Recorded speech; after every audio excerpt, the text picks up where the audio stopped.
sexy pop. Arcana de Sébastien R. Cosset aux éditions Livresque. Chapitre 1. Le souverain Brandt II avançait le long d'un luxueux corridor, escorté par 3 hommes en armure. Leurs pas se répercutaient sur les murs ornés d'or, d'argent et de cristal. Ils marchaient depuis un quart d'heure en provenance de la salle du trône où avait eu lieu la dernière audition. Ils se dirigeaient vers les appartements royaux au travers d'un véritable labyrinthe de couloirs. Brandt Gels, de son vrai nom, restait indifférent à toute cette profusion visuelle qui le cernait. Il ignorait la cohorte de portraits et de tableaux qu'il connaissait par cœur. Il n'était plus sensible aux magnifiques lustres, aux chandeliers finement ouvragés et aux lourdes tentures brodées. Même le cliquetis des cuirasses ne parvenait plus à son cerveau. Il repensait à cette longue journée monotone et affligeante, à devoir trancher des conflits stupides, à devoir faire des choix dénués de sens, à devoir répondre à des courtisans intéressés mais pas intéressants. Sur son visage anguleux, on ne pouvait lire que de la lassitude et de la fatigue.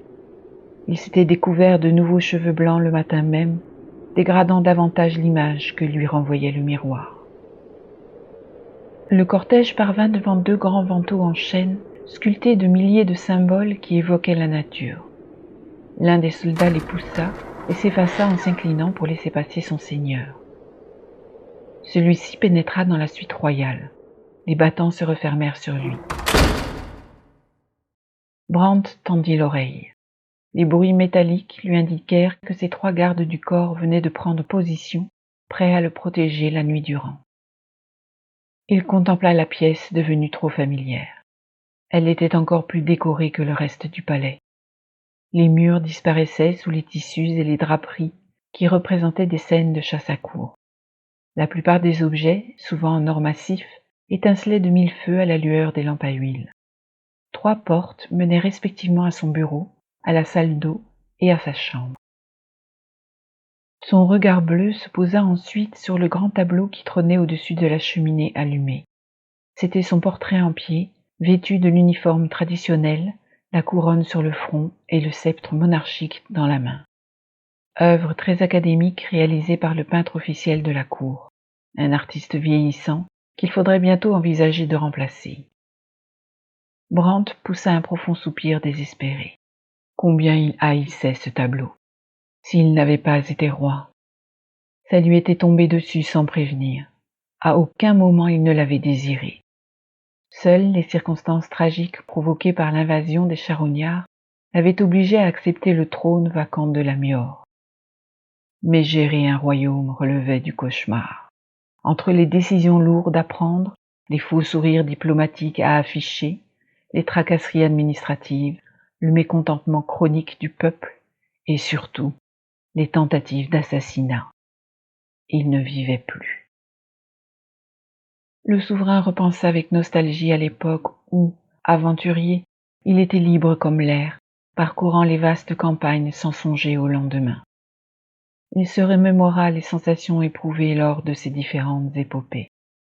L'adrénaline, l'action, le triomphe, l'euphorie. Où tout cela était-il passé? Ce questionnement revenait de plus en plus souvent. Et finalement, pourquoi ne partirait-il pas? Tout plaquer, tout lâcher et s'évaporer sans laisser de traces. Qu'il se débrouille sans lui. Brandt se voyait déjà chevaucher à bride rabattue, les cheveux flottants dans le vent. Il en était à ce stade de réflexion quand il sentit une présence diffuse derrière lui. Un frisson d'alarme courut le long de sa nuque et son pouls accéléra. Tous ces vieux instincts de baroudeur qu'il croyait disparus ressuscitèrent. Il fit volte-face, si brusquement que sa couronne bascula. Elle atterrit sans bruit sur l'épais tapis qui recouvrait le sol. Par pur réflexe, sa main se porta à sa ceinture pour saisir son épée, mais ne rencontra que le vide. Maudites soient ces tenues d'apparat. Une silhouette vêtue de noir émergea d'une zone sombre près de la cheminée. Un sourire cruel déformait le visage de l'intrus. Ses bras étaient croisés sur sa poitrine, sans armes. Le roi le reconnut immédiatement. La stupeur passée, il voulut lui demander les raisons de sa présence.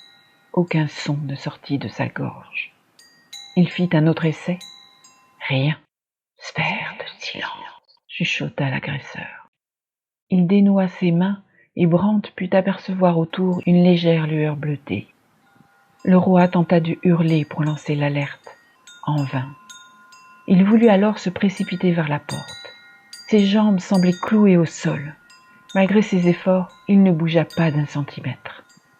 En désespoir de cause, il s'empara d'un grand vase en céramique noire qui trônait sur une table d'acajou à proximité. Il le projeta de toutes ses forces vers les battants en chaîne. Il espérait qu'il se fracasserait en dehors de la sphère de silence et avertirait les gardes en faction. Contre toute attente, le récipient se brisa contre le mur et tomba au sol, sans émettre le moindre bruit. Le cœur battant à tout rompre, Brandt contempla avec horreur le visage de celui qui allait le tuer. Il ne parvenait pas à comprendre. Pourquoi ?